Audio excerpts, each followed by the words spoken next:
وہ ساری کربلا میں اکٹھی تھی، ساری، یعنی وطن بھی چھوڑا امام علی مقام، اور پھر یہ کہ کھانا بھی بند ہے اور پانی بھی کربلا میں بند ہے، سخت ترین اور مشکل ترین حالات ہیں، اور پھر یہ کہ بچے پیاسے ہیں، اور پھر یہ کہ بچے شہید ہو رہے ہیں۔ کسی دانشور نے کہا تھا باپ کا جنازہ بھی بڑا مشکل ہوتا ہے اٹھانا، پر دعا کرو کسی کو اولاد کا نہ اٹھانا پڑ جائے، اس سے تو کمر ٹوٹ جاتی، انسان چل نہیں سکتا۔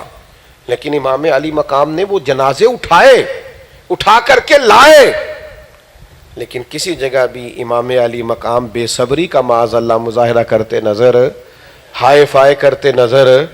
میں نے بہت پہلے کہا تھا، پھر کہتا ہوں، اس لیے تو ہم کہتے ہیں ہم ہائے حسین والے نہیں،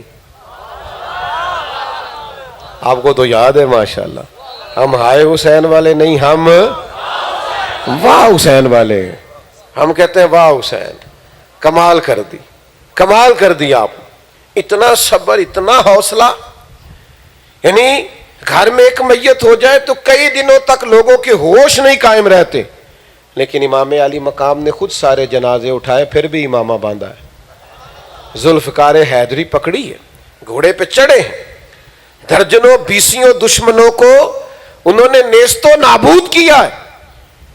آپ زندگی کے اندر محنت کریں، جد و جہد کریں۔ میں آپ کو ایک بات عرض کروں، میدان میں رہنا کمال ہوتا ہے۔ ہاں، کبھی انسان کامیاب ہو جاتا ہے تو کبھی صبر کر جاتا ہے۔ اصل کام جیتنا نہیں، اصل کام تو میدان میں رہنا ہے۔ نہیں سمجھ آ رہی نوجوانوں؟ اصل کام، وہ ہمیں بھی لوگ کہتے ہیں سالوں ہو گئے تقریر کرتے، انقلاب کیا آیا، اتنا عرصہ بیت گیا آپ کو لوگوں کو وعظ و نصیحت کرتے، انقلاب کیا آیا؟ میں کہ آ کے دیکھ لو نا ہماری جلسوں میں انقلاب کیا آیا ہے۔ یہ بے موسمہ پھل دیکھو نا، یہ نوجوان نسل اس طرح کہیں جاتی ہے جس طرح ٹوٹ کے محفلوں میں آئی بیٹھی ہے۔ یہ انقلاب نہیں تو اور کیا ہے، یہ انقلاب نہیں تو اور کیا ہے، یہ انقلاب ہی تو ہے۔ میں اپنی حیاتی تو قربان تھی ماں، محمد پکیندے گزر گئی۔ یہ چھوٹا انقلاب ہے، نوجوان مائل ہو جائیں، دین کی طرف آ جائیں۔ سنو، جیتنا کمال نہیں، آخر دم تک لڑتے رہنا کمال ہے۔ تھوڑا تسلی سے سننا میں کیا کہنے لگا ہوں۔ جتنے نبی دنیا میں آئے نا، انبیاء کرام علیہ السلام، سارے کامیاب ہو کے گئے، سب پیغمبر کامیاب گئے، لیکن کسی نبی کا کلمہ 10 لوگوں نے پڑھا ہے، کسی کا 50 نے پڑھا ہے، کسی کا 100 نے پڑھا ہے، پر نبی سارے کامیاب ہوئے۔ اور نوجوانوں، اللہ کرے میں آپ کو سمجھا سکوں، نبی سارے کامیاب گئے۔ کیوں؟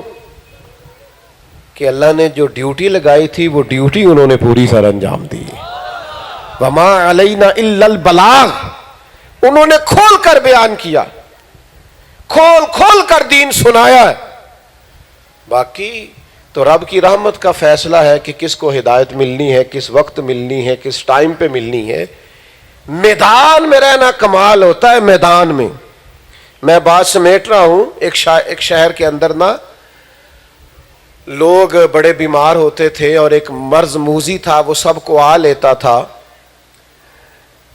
بہت سارے لوگ ہر سال اس بیماری سے ان کی ہلاکت ہو جاتی تھی۔ تو 3 پہاڑیاں تھیں، 4، اوپر پہاڑی، پھر پہاڑی، پھر پہاڑی، پھر پہاڑی۔ تو کچھ اطباء، ڈاکٹر، حکیم کہتے تھے کہ ان 4 پہاڑیوں کے اوپر جڑی بوٹیاں ہیں، وہ مل جائیں تو اس بیماری کا علاج ہوگا۔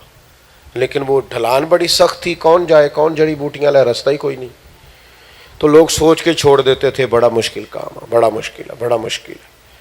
ایک درویش نے ٹھان لی، اس نے کہا راستہ بناتے ہیں۔ وہ لے کے نا سامان، سیڑھیاں بنانے والا، تو پہاڑ توڑنے لگا۔ تو ہمارے ہاں لوگ مایوس بڑا کرتے ہیں، لوگوں کا طریقہ ہوتا ہے، اللہ ماشاءاللہ، وہ جو آئے اسے کہو چھوڑ یار، یہ تو بڑا لمبا ہے، تیرے سے نہیں ہوگا۔ اس نے کہا یار ساتھ نہیں دے سکتے تو حوصلہ تو نہ توڑو۔ اس نے کہا میرے بستی کے لوگ ہر سال اتنے ہلاک ہو جاتے ہیں، میں کچھ کروں ہی نہ ان کے لیے، کچھ تو کروں نا اپنی ملت، قوم کے لیے، عقیدے، مذہب، مسلک، کچھ تو کروں میں۔ اس نے ساری عمر لگا دی، پر 2 پہاڑیوں پر سیڑھیاں بنی تھیں کہ موت کا وقت آ گیا۔ ابھی 2 پہاڑیاں رہتی تھی. تو مایوس کرنے والے آ گئے. کچھ لوگ آتے ہیں نا جڑے کہتے ہیں تینوں میں آکھیا سی نا, یہ بھی ڈھیر سارے ہوتے ہیں. تینوں میں, ہاں بڑے بھائی تسی نجومی ہو, تسی آکھیا سی. یہ اللہ کی حکمت ہے, ہونا ہی ہونا تھا. آپ نے کیا کہا تھا؟ تدبیر اگر کبھی الٹی ہو گئی ہے تو حکمت الہی پر چیزوں کو چھوڑیں آپ. تو وہ سارے آگے کہنے لگے آپ سے کہا تھا نا نہیں ہونا. تو وہ کہنے لگا تم بڑے نادان ہو, تمہیں پتہ ہی نہیں میں کامیاب ہو گیا ہوں, میں کامیاب جا رہا ہوں. کا کیا مطلب, کیسے کامیاب ہوئے؟ 2 پہاڑیاں تو رہ گئی ہیں. اس نے کہا کامیاب میں اس لیے ہوا ہوں کہ میں نے آدھا رستہ آسان کر دیا ہے. اب جو میرے بعد آئے گا نا جذبہ لے کے, اسے صفر سے نہیں شروع کرنا پڑے گا, وہ تیسرے پہاڑ سے شروع کرے گا. امام بخاری نے, محدثین نے ہمیں احادیث جمع کر کے دے دیا, فقہا اس میں سے مسائل نکالتے رہے. قیامت تک کام کریں. ایک کام تو کیا نا, او بھائی کچھ تو کرو, میدان میں تو رہو. جیتنا ضروری نہیں ہوتا. امام علی مقام کربلا میں شہید ہو گئے, پر اگلے دن ہی یزید کا تختہ نہیں الٹا تھا. وہ تو 4 سال حکمران رہا, لیکن جیتے امام حسین, کیونکہ نہ یزید کا وہ ستم رہا, نہ زیاد کی وہ جفا رہی, جو رہا تو نام حسین کا, جسے زندہ رکھتی ہے کربلا. یزید 4 سال حکمران رہا, لیکن جو یزیدی بھی ہے نا, وہ بھی کھل کے یزید کا نام لینے کو تیار نہیں ہے. گلی گلی ذکر ہے تو حسین ابن علی کا ذکر ہے. میدان میں رہنے والوں کا ذکر ہوتا ہے. میدان میں رہو, باہمت رہو. یہ سارے ڈھونڈتے پھرتے ہو نا فلانا میرے ساتھ چلے تو میں بچ جاؤں, اس سے نکلو. اٹھ باندھ کمر کیوں ڈرتا ہے, پھر دیکھ خدا کیا کرتا ہے. ہمت کرو, جذبہ دکھاؤ, محنت کرو, اور محنت کے بل بوتے پر آگے بڑھو. دیکھیے قرآن و حدیث نے جو کسی بھی مسلمان کا, صاحب ایمان کا عملی نمونہ ہمیں دکھایا ہے نا کہ اللہ تعالیٰ کو کس طرح کا مومن پسند ہے, اور کس طرح کا شخص دنیا کے اندر بہترین اور اعلیٰ اخلاقی زندگی گزارتا ہے. کتاب و سنت نے جس کی تشریح کی ہے, اللہ اور اس کے پیارے حبیب علیہ السلام نے جس بندہ مومن کو پسند رکھا ہے اور محبوب جانا ہے, ان کی ہم عملی صورتیں دیکھنا چاہیں نا کہ وہ کس طرح کے ہوتے ہیں, جن کو قرآن مجید نے بیان کیا ہے اور حضور نے بیان کیا ہے. ان کی عملی صورتیں کس طرح کی ہیں, تو ان کی عملی صورتیں جب ہم نے دیکھنی ہوں گی تو ہم نے صحابہ کو دیکھنا ہے اور حضور کے اہل بیت کو دیکھنا. آج بعض لوگ یہاں تک کہہ دیتے ہیں کہ معاذ اللہ بڑا مشکل ہے قرآن و حدیث پہ چلنا, اور شاید یہ کسی عام آدمی کے بس کی بات ہی نہیں ہے, یہ بہت اوپر کی باتیں ہیں.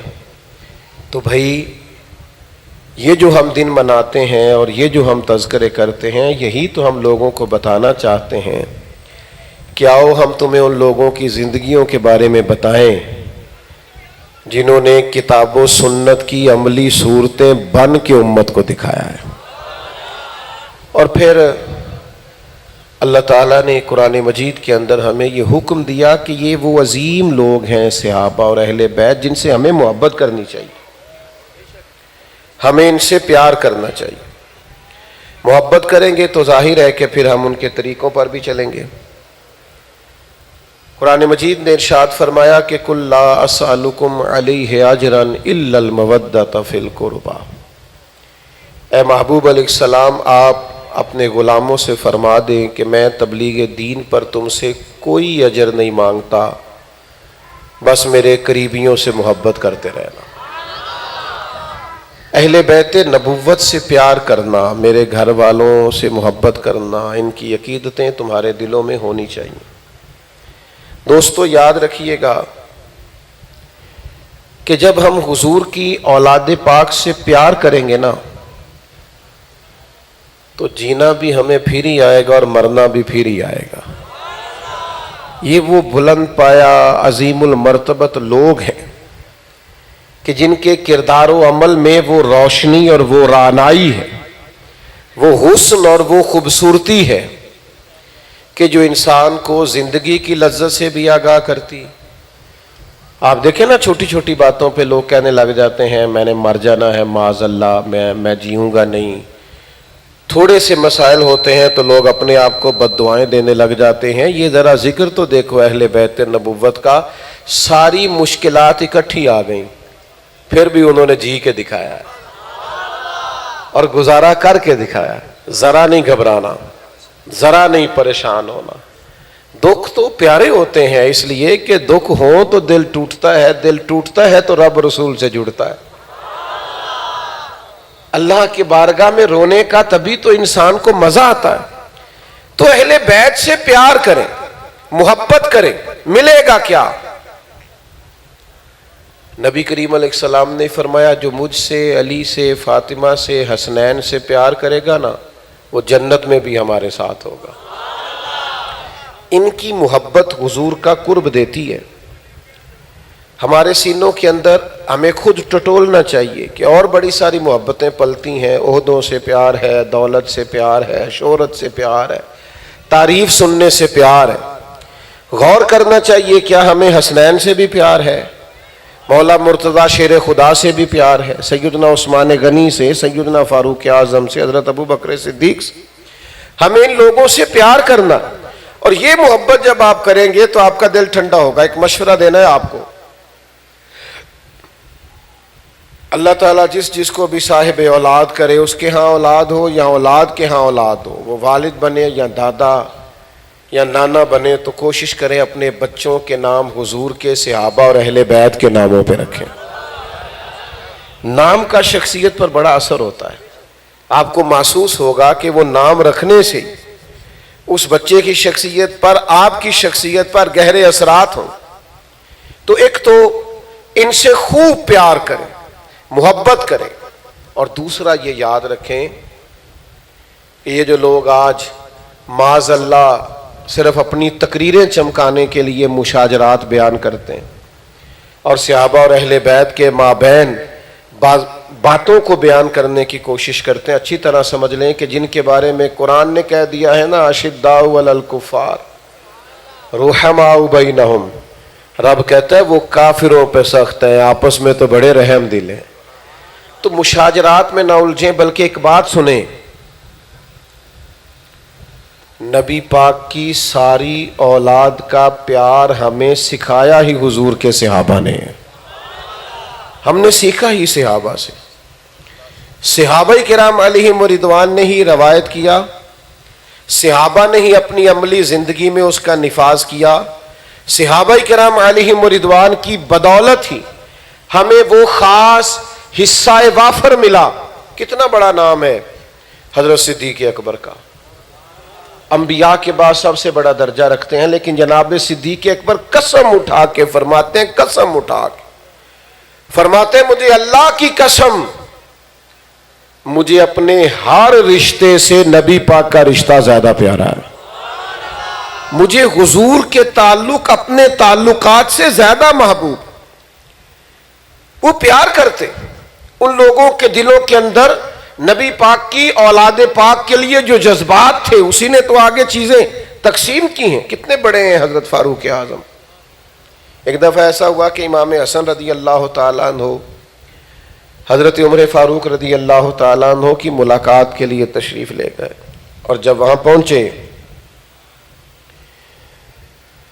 تو امیر المومنین ہیں جناب عمر فاروق، آپ کا دور خلافت ہے. تو کچھ لوگ آپ سے ملنے آئے ہوئے تھے، تو حضرت عمر رضی اللہ تعالیٰ عنہ اپنے کمرے میں، حجرے میں ان کے ساتھ گفتگو کر رہے تھے.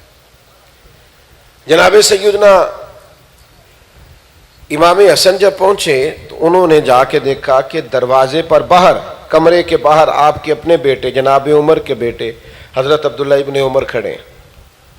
تو السلام علیکم کے بعد کہا آپ یہاں کیوں کھڑے ہیں؟ کہا کچھ لوگ امیر المومنین سے ملنے آئے ہیں، تو مجھے والد صاحب نے کہا تم ذرا انتظار کرو، میں ان سے کچھ گفتگو کر لوں ملکی معاملات پر، تو میں یہاں رک گیا ہوں. حضرت امام حسن رضی اللہ تعالیٰ عنہ فرمانے لگے اوہو میں بھی ملنے آیا تھا، مجھے بھی کچھ کام تھا. اچھا چلیں ٹھیک ہے، اگر امیر المومنین مصروف ہیں تو میں ظہر عصر میں مغرب میں ملاقات کر لوں گا، مسجد میں ملاقات کر لوں گا.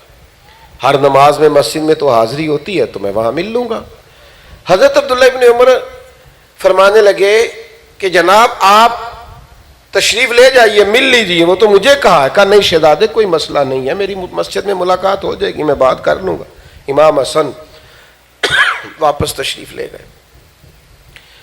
حضرت عمر فاروق رضی اللہ تعالیٰ عنہ فارغ ہوئے، اپنے شہزادے کو بلایا، عرض کی والد صاحب سے کہ میں اپنی بات بعد میں کرتا ہوں، عرض یہ کرنا تھا کہ اسی دوران جب میں انتظار کر رہا تھا امام حسن بھی آئے تھے، لیکن چونکہ آپ مصروف تھے اور میں دروازے پہ کھڑا تھا تو میں نے ان سے عرض کیا بھی کہ آپ اگر جانا چاہیں تو چلے جائیں، لیکن انہوں نے کہا کہ ظہر عصر میں مسجد میں ملاقات کر لوں گا۔ وہ تشریف لے گئے۔ حضرت فاروق اعظم گہری سوچ میں چلے گئے، کہا عبداللہ آپ نے جانے کیوں دیا، وہ مجھ سے مل لیتے۔ یہ ذرا جذبات دیکھیے۔ او دوستو، سچ بتاؤں آپ کو، ہم تو اپنے استادوں کی اولاد کی بڑی قدر کرتے ہیں۔ ہمارے استاد ہمارے محسن ہوتے ہیں نا، ہمارے پیر ہمارے محسن ہوتے ہیں، ہم تو ان کی اولادوں کی اصلاں نال جے نیکی کریے وہ نسلاں تاک نہیں بھولدے۔ ہم تو اساتذہ اور مشائخ کی اولادوں کی قدر کرنے والے لوگ ہیں، کیونکہ ان کے ہم پر احسانات ہیں۔ تو جو اساتذہ اور مشائخ کی اولادوں کا احترام کریں، پھر انہیں سوچنا چاہیے کہ نبی پاک کی اولاد کا کتنا احترام۔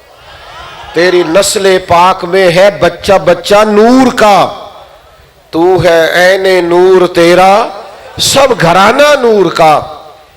تو حضرت فاروق اعظم رضی اللہ تعالیٰ نے جب سنا کہ امام حسن تو تشریف لے گئے، تو حضرت عمر فاروق پھر وہاں سے اپنے گھر نہیں گئے، سیدھے امام حسن کے گھر گئے اور جا کر کے دروازے پہ دستک دی۔ امام حسن تشریف لائے، امیر المومنین آپ مجھے فرما دیتے میں حاضر ہو جاتا۔ تو حضرت عمر فاروق رضی اللہ تعالیٰ عنہ فرمانے لگے، شہزادے آپ آئے تھے تو بغیر ملے واپس کیوں چلے گئے؟ عرض کی حضور آپ کے اپنے شہزادے بھی دروازے پہ کھڑے تھے، تو میں نے کہا کہ ظہر یا عصر میں مسجد میں مل لوں گا۔ اللہ اکبر! حضرت فاروق اعظم کے جذبات، ان کی آنکھوں میں آنسو، ان کے وجود کے اندر ایک عجیب کیف کی صورت، اپنے سر سے پگڑی اتار کے فرمانے لگے، بیٹا میرے سر پر یہ جو عزت کے بال ہیں یہ آپ کے نانا مصطفیٰ کے اگائے ہوئے ہیں، تو آپ کو مجھے مل کے آنا چاہیے۔ یہ میرے پاس جو کچھ ہے، عزت ہے، شرف ہے، بلندی ہے، مقام ہے، یہ سارا مدینے والے محبوب کا دیا ہوا ہے۔ تو عزیز دوستو، ان لوگوں کے دلوں کے اندر جو حضور کی اولاد کے لیے احترام کے جذبات تھے، انہی جذبات نے تو امت کو سکھایا ہے کہ حضور کی اولاد کا مرتبہ کیا ہے۔ میں آپ سے عرض کروں،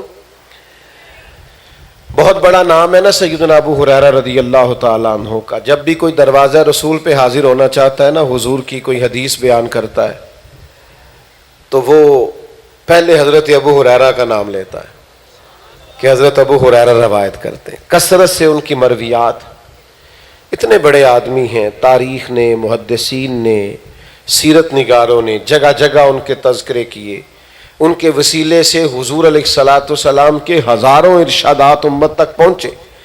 اتنا بڑا آدمی، اتنے بڑے شرف اور فضیلت والا، اور اگر آپ مطالعہ کریں احادیث کا تو وہ عظیم ہستی جسے حضور کی دعائیں حاصل ہیں، نبی پاک کا قرب حاصل ہے، حضور کی بارگاہ میں وقت گزارنے کا انہیں اللہ نے بڑا موقع عطا کیا۔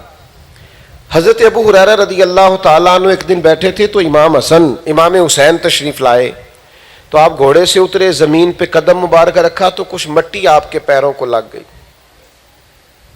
قربان جائیں، یہ ذرا جذبہ دیکھو ان لوگوں کے پیار کا۔ حضرت ابو ہریرہ نے اپنا امامہ کھول لیا اور اپنی پگڑی کھول کے امام حسین کے پیر صاف کرنے شروع کر دیے۔ امام علی مقام رضی اللہ تعالیٰ عنہ فرمانے لگے ان کی خدمت میں کہ جناب آپ بزرگ ہیں، میں جوان ہوں، آپ کے بال سفید ہو رہے ہیں، میرے سیاہ ہیں، آپ حضور کے صحابی ہیں، فضیلتیں رکھتے ہیں، درجات رکھتے ہیں، عظمتیں رکھتے ہیں، آپ یہ کیا کر رہے ہیں؟ قربان جائیں۔ حضرت امام حسین نے جب یہ کہا تو حضرت ابو ہریرہ رضی اللہ تعالیٰ عنہ فرمانے لگے، حسین میں یہ جو کر رہا ہوں نا، میں خون رسول کا احترام کر رہا ہوں، یہ نبی پاک علیہ السلام کی اولاد پاک کا احترام کر رہا ہوں۔ ایک تو ان سے پیار کریں، اور دوسرا پہلو یہ کہ یہ پیار سکھایا ہی ہمیں حضور علیہ الصلوۃ والسلام کے صحابہ نے۔ تیسری بات اس پر آپ کی بہت زیادہ مجھے توجہ ضروری ہوگی، میں اکثر دوستوں سے عرض کرتا ہوں، آج پھر اپنی بات کو دہراتا ہوں کہ دنیا کے اندر جو لوگ کامیاب ہوئے نا، وہ اصل میں وہ لوگ تھے جو اپنے گھر کے اندر بڑے سکھی تھے۔ جو بندہ گھر میں مضبوط ہوتا ہے نا، وہ باہر بھی بڑے بڑے کارنامے سر انجام دے لیتا ہے۔ لیکن جن لوگوں کو گھروں کے دکھ گھیر لیتے ہیں نا، یعنی میں دعوے سے کہہ سکتا ہوں کہ یہاں اس محفل میں بھی اتنا بڑا مجمع ہے، اس میں بھی بہت سارے لوگ ایسے ہوں گے، خدا نہ خواستہ اگر انہیں کوئی مجبوری ہے، کوئی ٹینشن ہے نا، تو یہاں بیٹھ کے بھی غیر حاضر ہوں گے۔ ساری توجہ گھر کی اس پریشانی کی طرف لگی رہتی ہے کہ یار یہ مسئلہ حل ہو جائے نا، یہ پریشانی دور ہو جائے۔ میرا خیال ہے آپ میری بات سمجھ گئے۔ گھر کے اندر اگر ماحول درست ہو جائے، گھر اگر ہم بنانے میں کامیاب ہو جائیں، یعنی گھر میں بندہ نہ ٹوٹے پھر باہر نہیں ٹوٹتا، گھر میں نہ کمزور پڑے تو پھر باہر بھی نہیں پڑتا۔ جو لوگ گھروں کے اندر بیچارے ٹوٹ جاتے ہیں، بڑی تکلیف میں ہوتے ہیں، آزمائش میں ہوتے ہیں، دکھوں میں ہوتے ہیں۔ ہمارے نبی پاک علیہ السلام نے ہم پر جو اور بڑے احسانات کیے ہیں نا، ان میں سے میرے کریم نے ایک بڑا احسان یہ کیا ہے کہ ہمیں اپنا ایک گھر بنا کے دکھایا۔ یعنی نبی پاک علیہ السلام نے تجرد کی زندگی نہیں گزاری، رہبانیت سے منع کیا کہ بندہ نکاح نہ کرے، جنگلوں میں چلا جائے۔ حضور نے نکاح فرمائے، حضور کے گھر میں اولادیں ہوئی، 3 شہزادے، 4 شہزادیاں، ان کی اولادیں۔ نبی پاک نے بھرپور خاندانی زندگی گزاری، عائلی زندگی گزاری۔ حضور نے ہمیں بتایا کہ یوں کر کے تم نے گھر بنانا ہے، اس طرح تم نے اپنے گھر کو ترتیب دینا ہے۔ چند باتیں وہ سنے جس بنیاد پر اللہ کے حبیب علیہ السلام نے اپنے کاشانہ نور کو ترتیب دیا۔ وہ چند ظاہری باتیں جو سننا اور سمجھنا بڑا ضروری ہے۔ سب سے پہلے تو یہ سمجھیے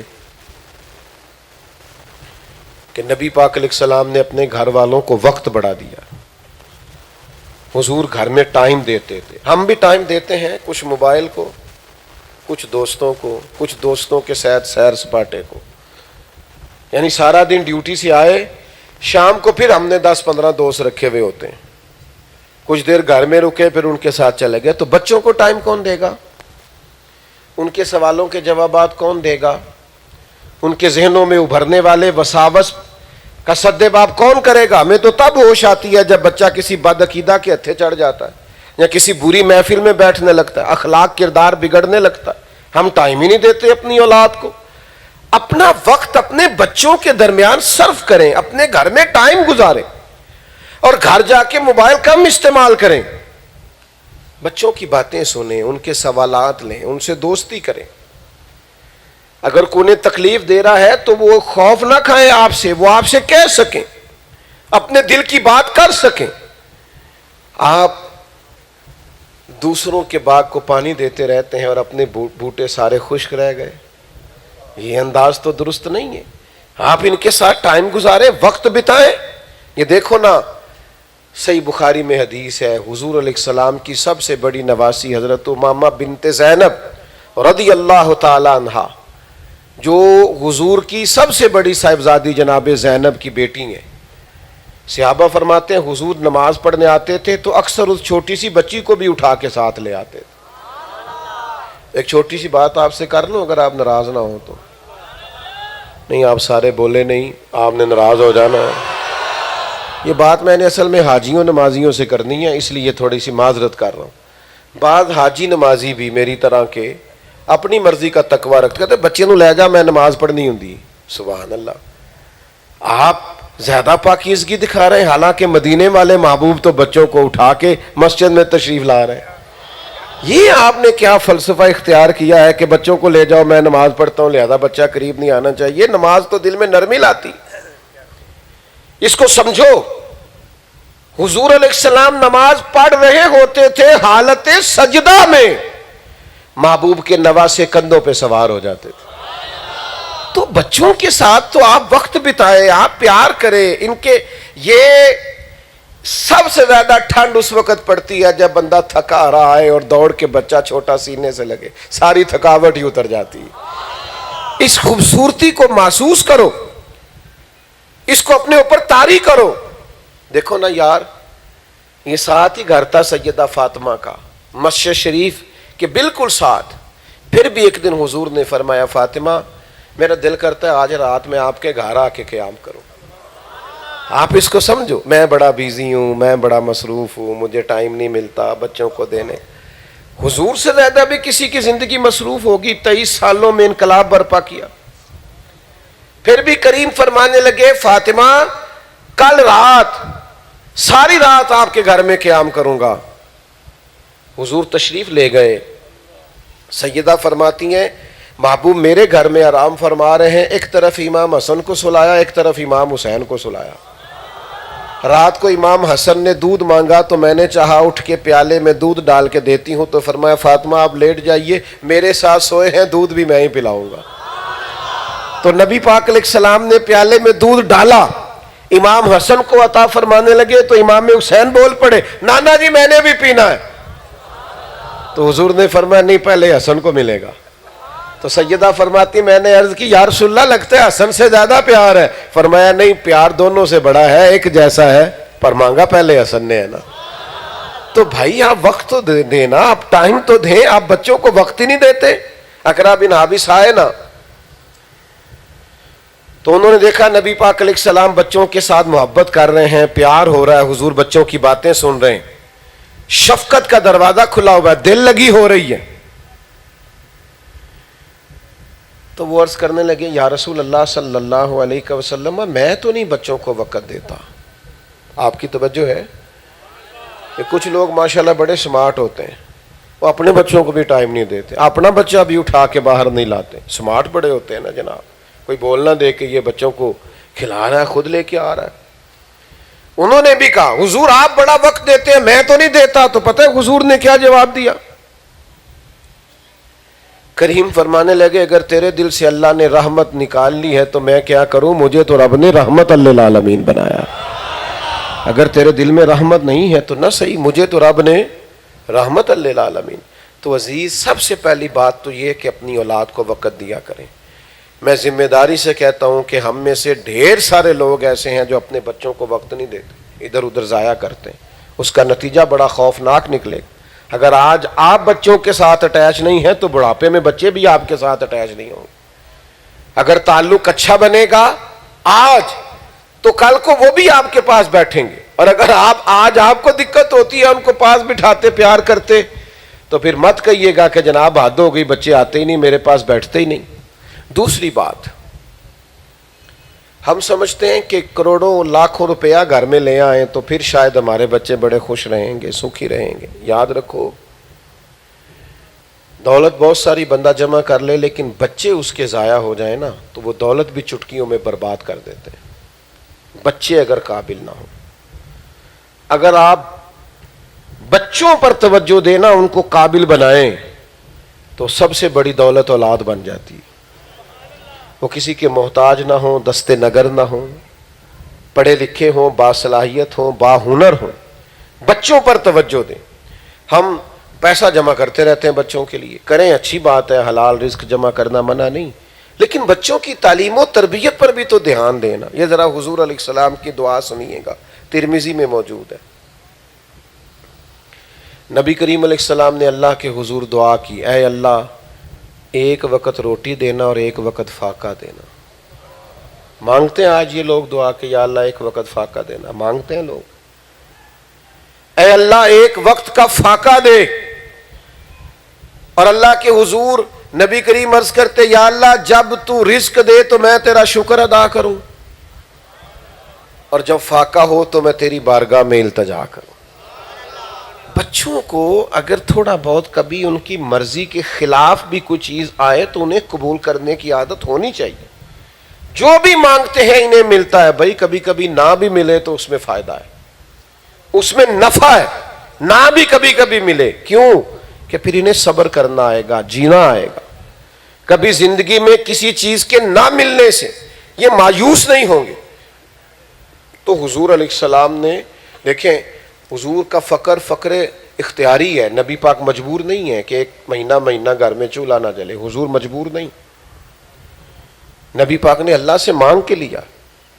حضور تو فرماتے ہیں میں چاہوں تو نبی اور بادشاہ بن جاؤں، میں نے اللہ کے حضور عرض کیا مولا میں نبی اور بادشاہ نہیں بننا چاہتا، میں تیرا بندہ اور نبی بننا چاہتا ہوں۔ یہ بندگی نبی پاک علیہ السلام نے اللہ سے مانگی ہے۔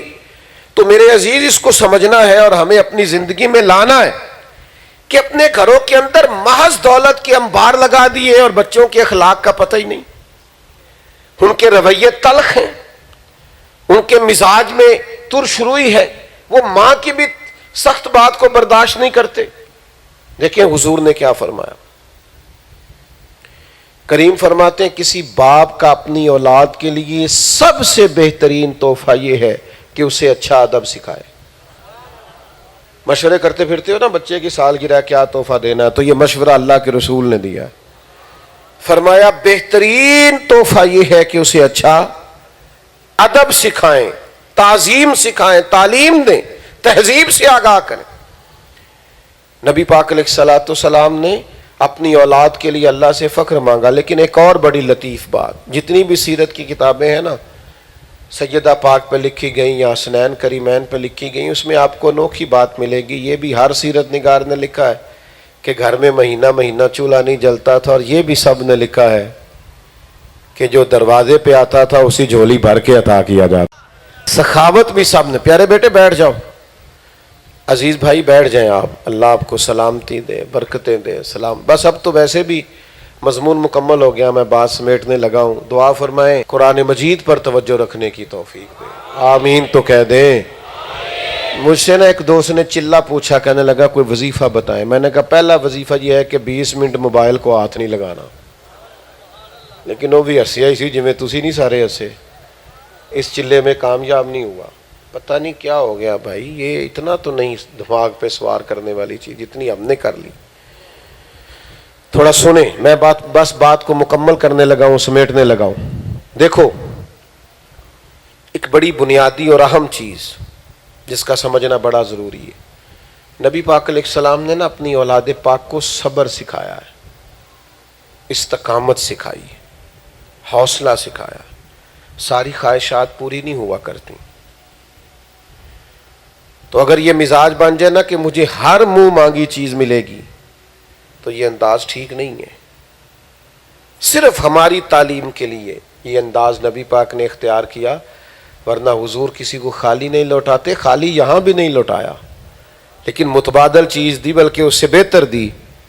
پڑھو نا بخاری مسلم، آپ کو پتہ چلے کہ سیدہ فاطمہ رضی اللہ تعالیٰ عنہ جب عرض گزار ہوئی کہ یا رسول اللہ صلی اللہ علیہ وسلم ایک خادم مل جائے، گھر کے کام کاج میں میرا ہاتھ بٹائے گا، تو محبوب نے فرمایا آپ 33 بار سبحان اللہ پڑھا کریں،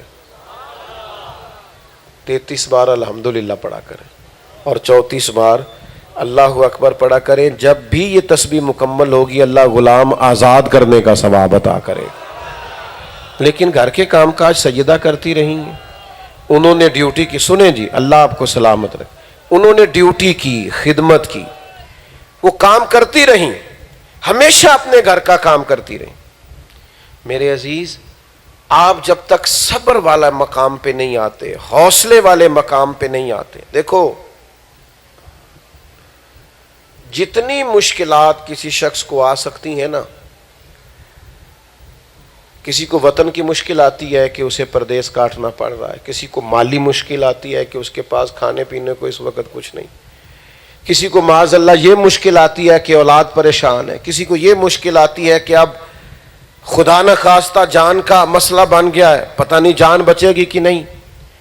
یہ فردن انفرادی مشکلات مختلف اوقات میں لوگوں کو آتی ہیں۔ لوگ کیا کرتے ہیں، چھوٹی چھوٹی بات میں کہتے ہیں میں نے بچنا نہیں، اب میں گیا، سارا کچھ ہے، مالی مشکلات آ گئی، او بھائی تیری صحت ٹھیک ہے نا، پیسے اللہ اور بڑے دے دے گا، کھل جائے گا معاملہ۔ رب کہتا ہے وَيَرْزُقْهُ مِنْ حَيْثُ لَا يَحْتَسِبُ، میں تو وہاں سے دے دیتا ہوں تیرا گمان بھی نہیں ہوتا، تو نے سوچا بھی نہیں ہوتا۔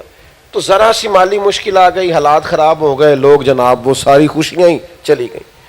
اولاد میں بھی بعض اوقات اللہ تعالیٰ سب کے بچوں پہ فضل فرمائے، محفل آگے چلے گی. اللہم صلی علی سیدنا و مولانا محمد معدن الجود والکرم وآلہ وبارک وسلم. اللہ تعالیٰ اس بزم حسن کو قبول فرما.